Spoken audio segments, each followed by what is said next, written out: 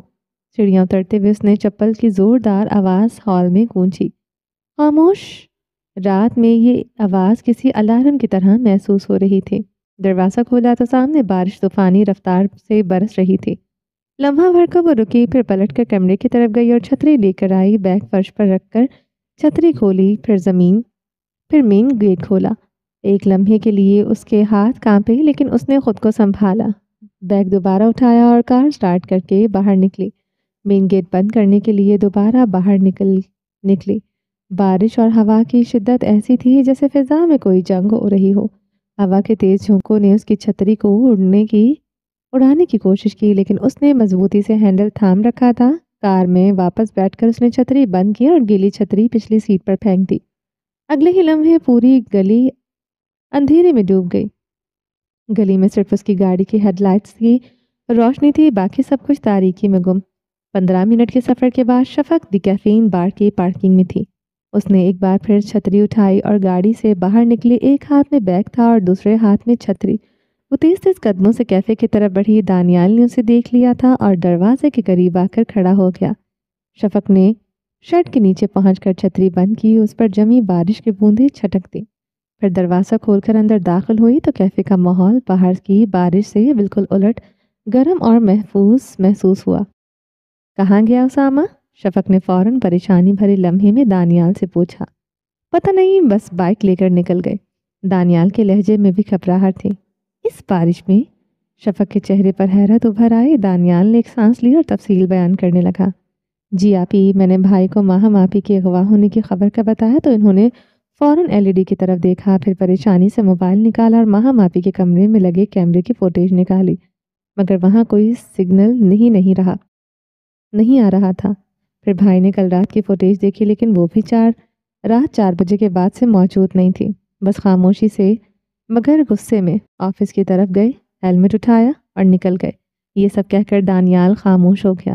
اس کا چہرہ کسی ایسے انسان کا نقشہ پیش کر رہا تھا جسے زمین کھا گئی ہو یا آسمان۔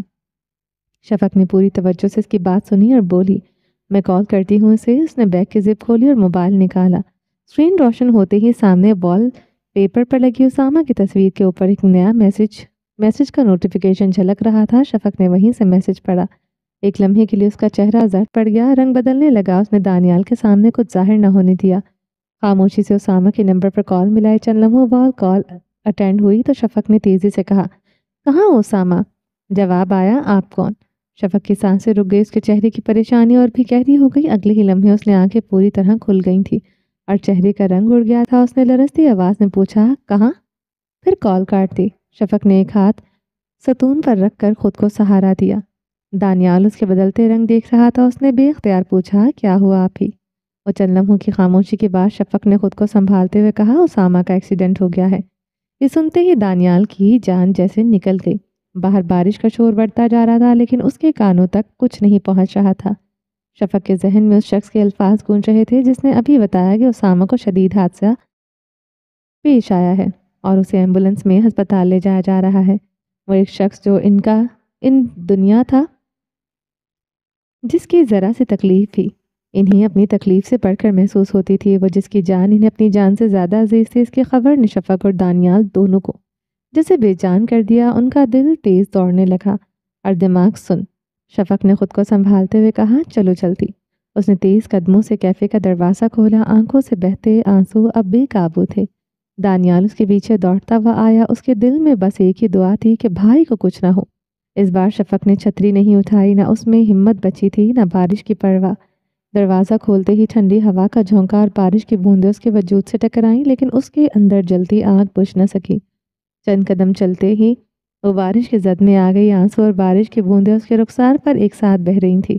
وہ بھیگتی ہوئی گاڑی میں جا بیٹھی، کار سٹارٹ کی اور اس ہسپتال کی طرف رخ کر لیا جہاں بتایا گیا تھا کہ اسامہ کو لے جایا جا رہا ہے۔ اندھیرے میں ڈوبا شہر بھی انہیں اس خبر کی تاریکی سے زیادہ ہی روشن لگ رہا تھا۔